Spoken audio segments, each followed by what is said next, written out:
పద పదవిన రోలరు రథమా పద పదవిన రోలరు రథమా lorry lorry lorry lorry lorry lorry lorry lorry lorry lorry lorry lorry lorry రథమా. ఏమండి పెళ్లి నాటికైనా చేరతావా దీంట్లో? పెళ్లికెళ్తూ కూడా ఈ రోలర్ మీద ఏంటి నాన్న? ఎంచక్క కారులో వెళ్ళొచ్చు కదా. ఓరి యదవా, ఇది అచ్చొచ్చిన రోలరు. 30 ఏళ్ల క్రితం మీ అమ్మని తగిలించుకోవడానికి విజయవాడ నుండి శ్రీకాకుళం వరకు ఈ రోలర్ మీదే వెళ్ళానురా.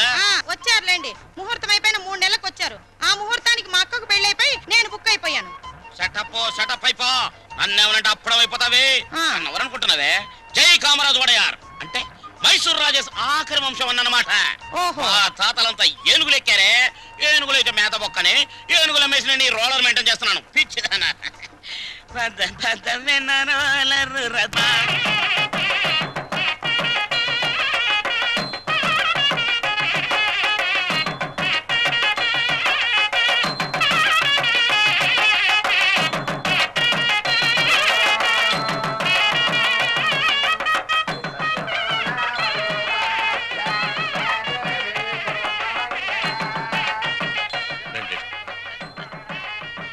ఇలా కూర్చోండి.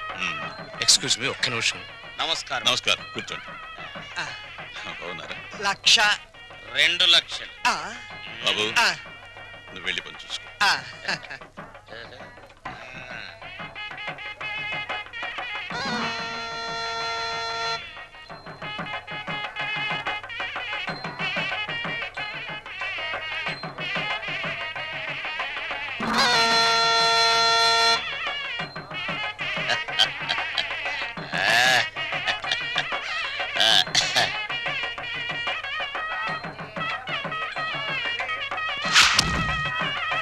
తీసుకోండి.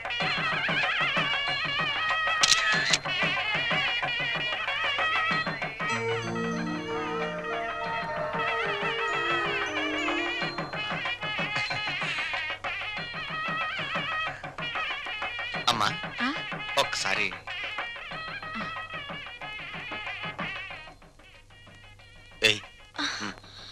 అరే లేమ్మా, ఏమిటి ఏమిట్రా ఇది?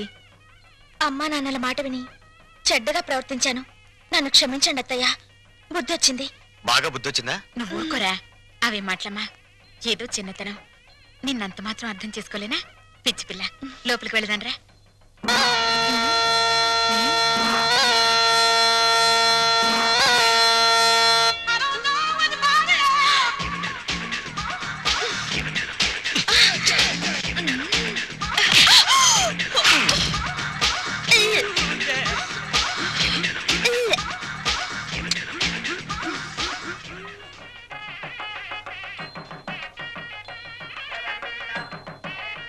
అత్తయ్య, ఏంటి ఏమైందమ్మా?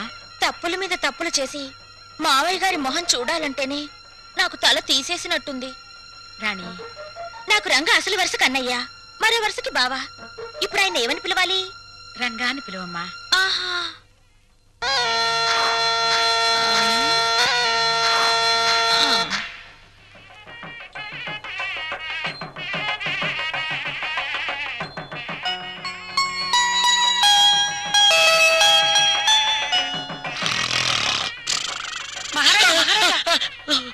మీరు ఎప్పుడైనా జైలుకి వెళ్ళారా?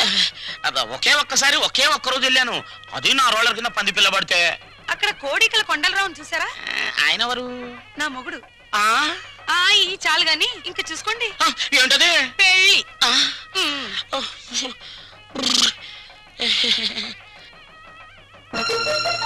అత్తయ్య, మళ్ళీ ఏమిటమ్మా? అందరూ నా వంక మీ అబ్బాయి వంక చాలా హీనంగా చూస్తున్నారు. పరువు గల ఈ కుటుంబ గౌరవం నిలబెట్టడం కోసం మేమిద్దరం ఎటైనా వెళ్ళిపోయి బ్రతకాలనుకుంటున్నాం. అయ్యో, ఇంత చిన్న విషయానికని ఎక్కడికో పోవడం ఎందుకమ్మా? మీ మావయ్య గారితో చెప్పి డబ్బుకి ఏర్పాటు చేస్తాను, ఏదో వ్యాపారం చేసుకోండి.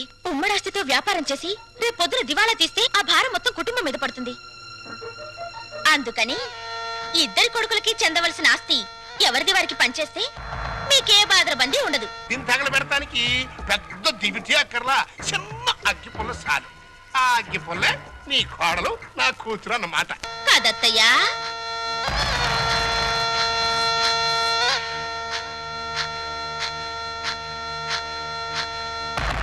ఈ కొడుకులిద్దరూ దేవాలయంలో గబ్బిలాయిలన్నమాట.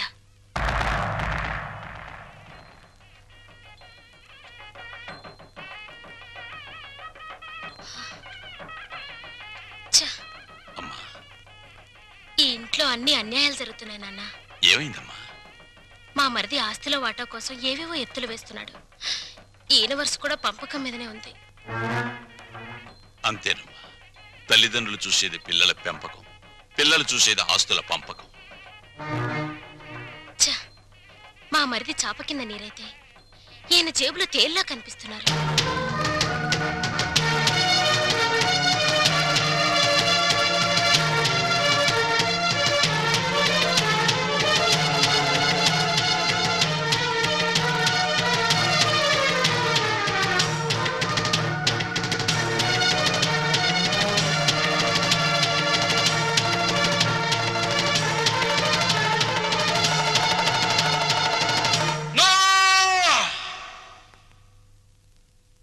ఏమయ్యా రఘురామయ్య, మీసాలొచ్చాక కొడుకుల్ని దూరంగా ఉంచాలి, పెళ్ళాలొచ్చాక అంటరాని వాళ్ళుగా చూడాలి.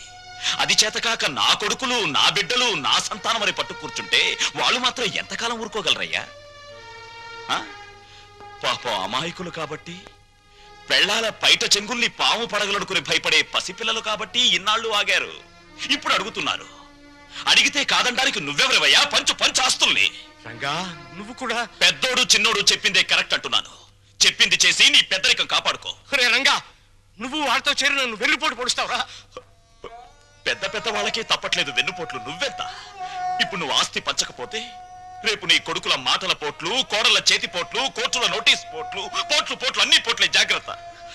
రంగా, ఒకటిగా కలుసున్నప్పుడు ఆస్తి పంపకాలు ఎందుకురా?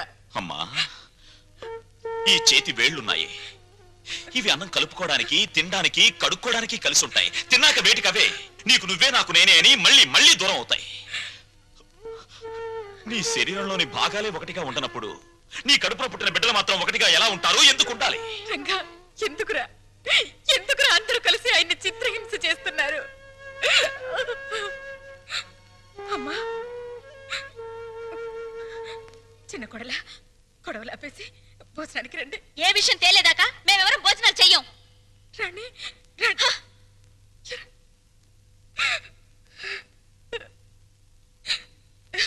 ఏమండి, ఎందుకండి ఈ పట్టుదలలు? వాళ్ళు చెప్పినట్టు చెయ్యండి, ఆస్తి పని చెయ్యండి. పెళ్ళా మాటలు వినడానికి నేను నీ కొడుకులా చావటాను కానీ. ఏమండి, వాళ్ళ మాట వినండి. మనకు పెళ్ళయ్యాక నేను అడిగి మొదటి కోరిక, చివరి కోరిక ఇదేనండి. ఆస్తి పంచలేదన్న కోపంతో రేపు నేను చచ్చాక నాకు తలకొరవ పెట్టకపోతే అది ఎంత బాధో ఆలోచించండి. వాళ్ళు మనిషిని, నువ్వు మనసుని చంపుతున్నారే. వద్దు, నాకు ఈ దరిద్రం వద్దు. వద్దు, అందరూ వినండి. నేను నా ఆస్తిని నా కొడుకులకి పంచుతున్నాను. నిజానికి నా ఆస్తిని 3 భాగాలు చేయాలి. 2 భాగాలు నా కొడుకులకి, 1 భాగం నాకు, నా భార్యకి. పేపర్లు తెచ్చుకోండి. ఈ ఆస్తి మొత్తం పంచేస్తాను. కానీ ఒక్క విషయం, నా భాగం కూడా నా కొడుకులిద్దరికి దానం చేస్తున్నాను. ఎందుకో తెలుసా? వాళ్ళు ఆస్తి లేకపోతే బతకలేని చవటలు గనక. నాన్న, మీ భాగం పంచడానికి వీల్లేదు. అది నా ఇష్టం రా. ఆ ఆవేశంలో తొందరపడుతున్నావు. బతికున్నంత కాలం బిడ్డలపై ఆధారపడి ఉండాలి. కాకి ఎంగిలి విసురుతారు, కుక్క కన్నం పెడతారు గాని ఆస్తి లేని తల్లిదండ్రులకు ఖాళీ కంచ కూడా వాసం చూపించరు. ఏరా, ఇప్పుడు నీతులు చెప్తున్నావా? ఇందాక నాకు, ఇప్పుడు నా కొడుకులకి వెన్నుపోటు పొడుస్తున్నావా? రే, పంపకాలు పూర్తయ్యేదాకా నువ్వు లోపలికి వస్తే నన్ను చంపుకు తినంత ఒట్టు. పో బయటికి పోరా.